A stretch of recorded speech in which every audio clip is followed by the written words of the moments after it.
Knowledge is power. So, you want baby unicorns to read so they'll become megalomaniacal tyrants? Adorable ones. Zation comes through. It's Adam Sessler and Morgan Webb. Bienvenidos a X-Play.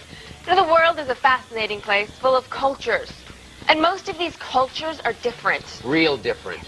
For instance, in some places, people refer to soda as pop. And in other places, it's legal for a man to get married to livestock. Now, many games celebrate these cultures, from exterminating every Taoist on the planet in Civilization 4... to Oddworld's searing look at Glukkon Emoticon violence. But for a splashy Victorian look at cultural cliches, here's our review of 80 Days.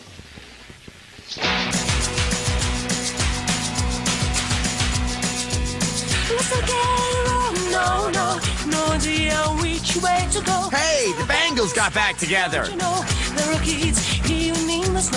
Wait, that's not the Bangles. That's not even Tony Basil.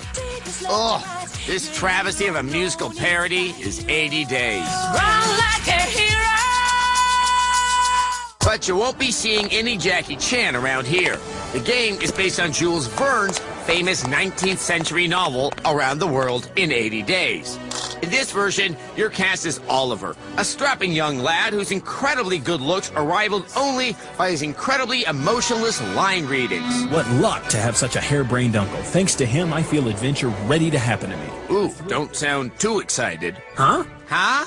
What's weird is that this game plays more like 80 Days The Next Generation. Characters from the novel keep popping up for cameos that reference events from the original story. Is that dandy amateur with his insulting trip around the world? What's even more strange is that 80 Days frequently stoops to record-scratchingly lowbrow humor, which feels totally out of place here. You're exactly the type of lad I've been looking for.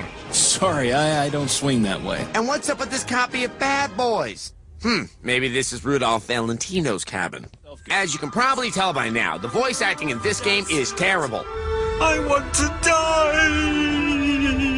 But we'd like to offer a special nomination for what has to be the least convincing Italian accent of all time. But, Commodore, I am an expert on this bird. Fortunately, the game lets you pilot vehicles like airships and magic carpets, which is a nice change of pace. In terms of graphics, 80 Days looks surprisingly crisp for an adventure game. The robust control scheme allows you to run around in full 3D, which is a refreshing change for the genre. Unfortunately, you'll spend most of your time running degrading fetch quests for strangers you encounter. I need to find the 7 chalices of the 7 cursed kings, but I can't move that well. Also, the game has a bunch of self-referential jokes that point out how bad it is. All right, now I have to find the missing part of the radar. It seems I'm always looking for something. Dear makers of 80 Days, just because you point out the fact that you're making me run dumb fetch quests doesn't excuse the fact that you're making me run dumb fetch quests. Besides, do I look like somebody who has nothing better to do than spend his time helping everybody like in those blasted Frogwares video games? Here's an idea. If you become so bored with your own game that you're making jokes about it, maybe it's time to come up with something fresh or original for us to play. Until that happens, this game is strictly for the most hardcore of hardcore adventure game fans. It seems as if fate has farted on me today. You got that right.